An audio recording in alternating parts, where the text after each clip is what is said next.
أمي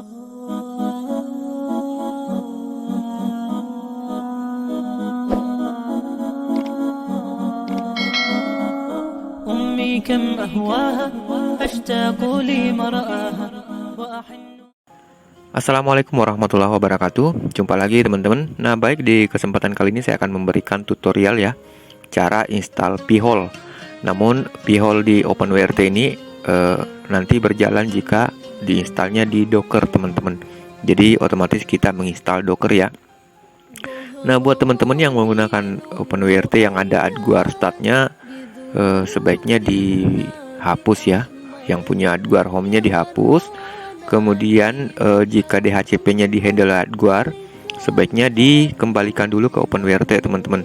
Nah, di sini saya menggunakan AP Edition OC only ya, dimana dan di sini IP dari STB saya sudah terdeteksi teman-teman. Sedangkan 1.5 ini adalah IP apa ya?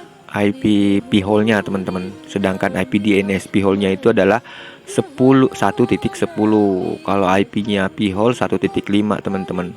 Nah, 1.5 ini sebenarnya menjadi IP lokal ya, karena kita bisa mengakses OpenWRT menggunakan IP ini teman-teman. Nah, seperti ini.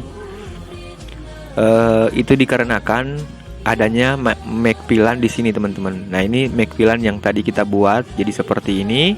Kemudian tambahan interface-nya seperti ini teman-teman. Oke, saya rasa cukup ya untuk tutorial penginstalan Pi-hole. Untuk settingan Pi-hole nanti ya, saya juga masih pelajari teman-teman. Oke, saya rasa cukup. Terima kasih banyak. Assalamualaikum warahmatullahi wabarakatuh.